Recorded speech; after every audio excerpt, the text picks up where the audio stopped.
Next on AM 1480 WLEA, the Newsmaker Show. Here's Brian O'Neill. And so glad to have with us Alfred's University political science professor emeritus, Dr. Robert Heineman. Happy to be here, Brian. Thanks for asking. A little crowded there in your studio. Yes. Well, there's some computer technology. Yes, I guess you could call it that. And all some these cups wires. there. Yes, some beautiful cups provided by the station. Happy to do my bit to forward your image out there in the world, Brian. Yes, indeed. Tuesday.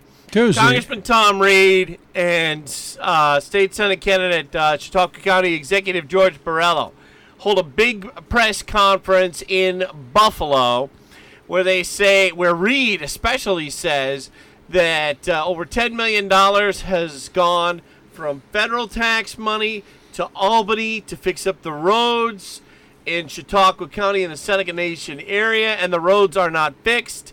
Governor Cuomo's senior advisor, Rich Ezerpidi, calls it a political stunt on Reed's part. What say you, Dr. Bob? I think I saw somewhere where Cuomo basically admitted that he wasn't going to be doing much for that highway until the Seneca Nation lived up to their part of a deal that they had made with the state. And I don't know, I think it probably has something to do with casinos. Tax monies and that sort of thing, yes.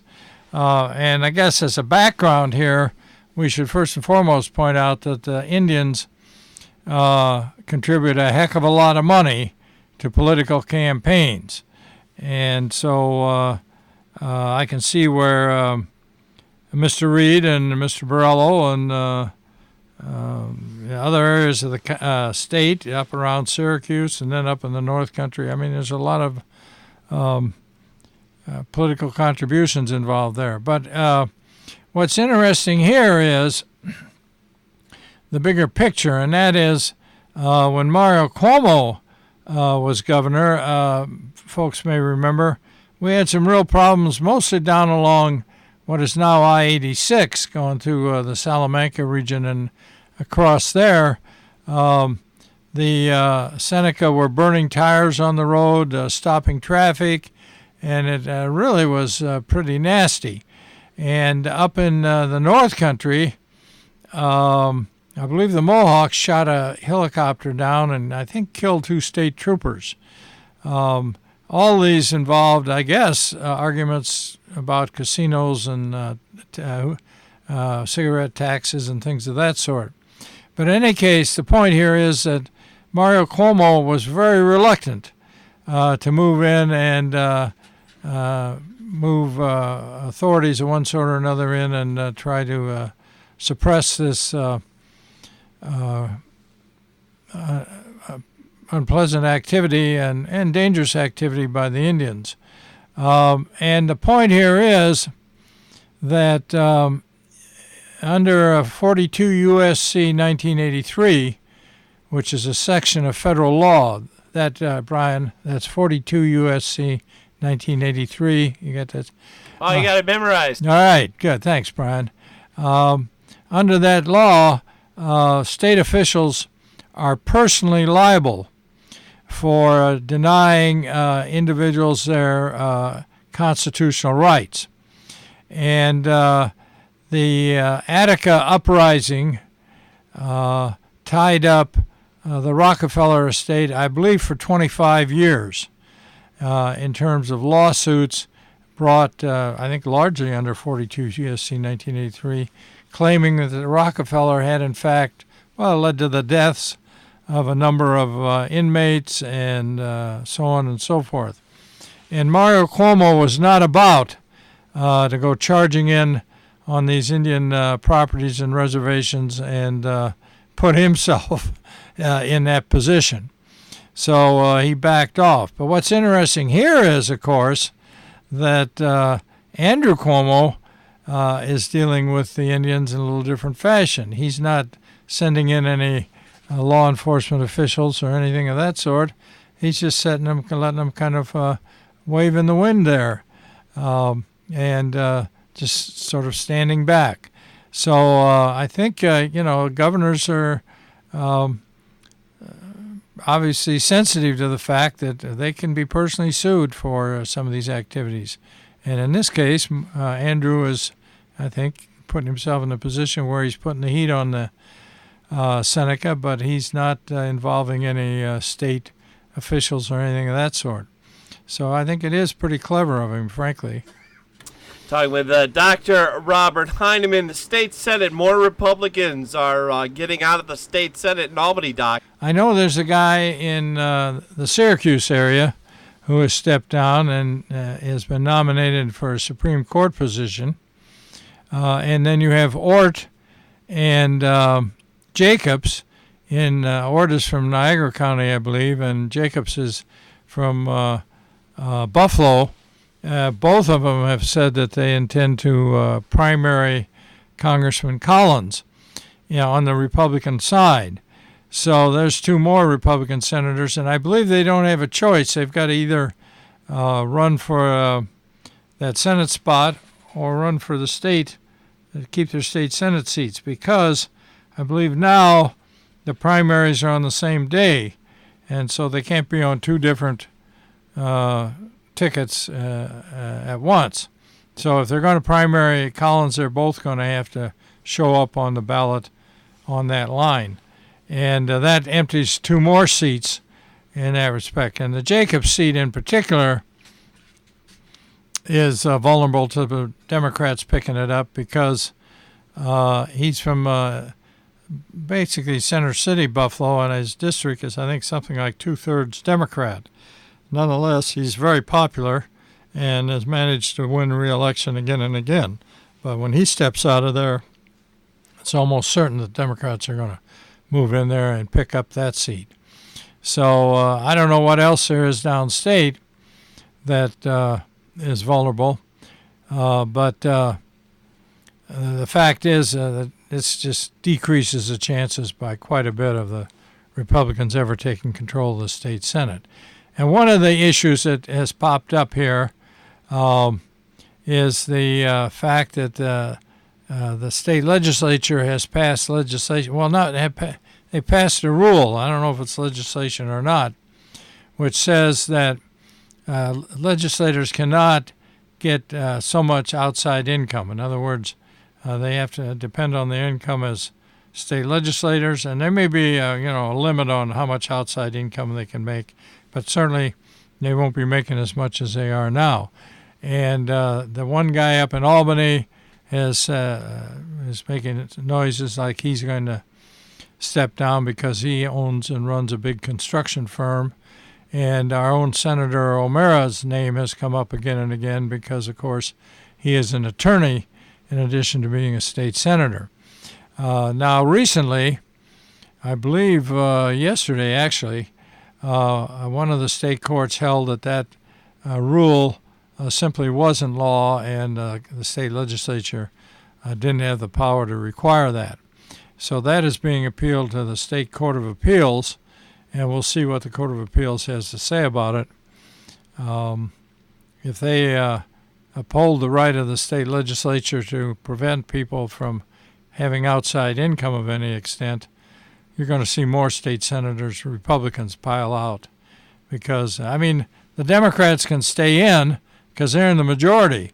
And obviously they're in a position to get all kinds of extra funding for committee positions and other kinds of appointments that they can give themselves. But if you're in the minority, and I think the Republicans are down to 22 state senators now out of 63, you're not going to get anything. You'll be lucky to get paper clips. So this is grim tidings for the Republicans. Now, on the other hand, Mr. Langworthy is working very hard attacking Governor Cuomo. And it's pretty clear that I think he's hoping to build enough antipathy to Cuomo and enough support among people across the state to mount a attack on him for his re-election for governor, which doesn't come up until, 2022, I think. But in any case, that's the one hope I think the Republicans have, some sort of statewide candidate And the fact is that Cuomo is up, I think this is for his fourth term, would be for his fourth term. And, as we say on here very often, Brian, in politics, friends come and go, enemies accumulate. And the longer you're in office, the more you're going to have people unhappy with you. So trying for a fourth term is going to be more difficult. On the other hand, Cuomo has a huge war chest. But again, I think the basic point here is he's just waiting to put his name into the presidential race. I don't think there's any question about that. Now, Assemblyman Phil Palmisano, State Senator Tom O'Mara both put out statements criticizing Governor Andrew Cuomo for the $25 license plate fee. The head of the DMV on Thursday afternoon put out a statement without naming names. He says the hypocrisy and misstatements from certain legislators seeking cheap press hits, he says, are irresponsible and need to be clarified. The fee for the new license plates has been $25 for over 10 years. So he jumps in and strongly defends Governor Andrew Cuomo on this issue. What do you make of that? Well, I think that, first of all, it's pretty clear that the recent license plates, mine is holding up all right, and I suppose people have had them for a long time, but they certainly are peeling. I mean, you can't read the numbers at all, the ones I've seen. Peeling, not appealing. That's correct. And so how you would read a license number, I mean, they've got to have replacements. There's no question about that. But on the other hand, the one I have and the one, and the idea that you get new license plates, I mean, I've had mine for years. All you get, I think, is a tag or a registration there that says it's up to date. But the guy from DMV, I mean, somebody who wants new plates, $25 may well have been the charge. It's something, I guess, is everybody going to have to get new plates then? The way I read it, they may have to. I wasn't clear on that. I assumed so, but I didn't read anywhere that it said that. Well, I don't know how you can. Obviously, the people. Cuomo had a contest going on. The governor had a contest going on. Some sort of logo, you could go online and look at the license plates designs. Yeah, and the voters could pick the ones they like. I love New York. Yeah, something that the people in Wyoming will look at and get a real thrill out of when they. There was there was an assemblyman somewhere. I forget what his name was and where he was from, but he photoshopped some sarcastic statements about "I love crime" and New York is corrupt and things like that, and put that out there. Yeah, CBS News covered that. So did Empire Report. Yeah, well, that's nothing compared to San Francisco and some of those cities in California in terms of, but it's an issue that is going to affect everybody directly, I guess, and so it's something that the Republicans can pile on pretty fast and maybe make a few political points. I don't know, but clearly for the people with the recent license plates, they clearly got to have a replacement. Kirsten Gillibrand, U.S. Senator Kirsten Gillibrand, Governor Andrew Cuomo says that she's a rising star in the Democratic Party, and New York State is glad to have her back full time. Oh, did he say that? That's what he said. Why isn't that generous? Magnanimous of the governor. Yes. Yeah, what a generous fellow. What do you think? Well, I think she's, as somebody was saying, she's probably one of the most shallow candidates you're going to find on the... What hurt her the most in the presidential race? If you can believe the polls, what hurt her the most? I don't know. Certainly her attacking Senator Frankel. Al Franken there. She irritated Soros and a lot of Democrats. Yeah, but I thought that was great. I had no problem with that. And I think most people didn't have much problem with that either. So that in that sense, I think basically the problem is she had nothing to offer. And she's out there giving out these platitudes. And, really what does she have to offer? She's never accomplished anything as far as I can tell. And she's basically was one of Al D'Amato's proteges, so they, he crossed the line to push her in typical New York State politics fashion. So I don't see where she had anything, much to offer. But the Democrats certainly weren't piling in behind her, and so getting out seems to me in terms. Yeah, she was kind of in the no man's land because the Republicans were all mad at her for changing her views on gun control and becoming a pro-gun control person. Yeah. The GOP was not also too happy with the whole college campus sexual harassment legislation that she was after, and I think the Republicans were more defensive of the military sexual harassment in terms of the accusations being made against certain people. Right. Yeah, she clearly was trying to carve out a constituency there of hashtag Me Too kinds of folks, and it just didn't catch on. But you're right. I mean, in terms of the military and such, she was leading attacks there, and it just didn't play that well. Not that she didn't have some, there's some situations I think that definitely required some calling out, but she wasn't able to pull it off. And there will undoubtedly be more folks dropping out here, I think. Although there are so few out there. There's this multi-billionaire, his name's Steyer, I'm not sure. Steyer, all right. He's out there, and folks think that he'll probably make the third debate, even though he hasn't quite pulled in enough money in voting support, poll support, to make the second debate. So there's still some people out there that might well make a dent here as candidates. The real issue is that how long Joe Biden is going to hold up here, and in terms of his trying to cast himself as a civil rights activist and things of that sort, when even the New York Times says we can't find any evidence that the guy was ever active in the civil rights movement. So Joe is trying to kind of reconstitute himself, and that's probably a mistake. But who am I to tell him how to run? So who's it going to be come November 2020 for the Democrats? It'll be Cuomo. Yeah. I've told you that again and again, Brian. Have you been listening?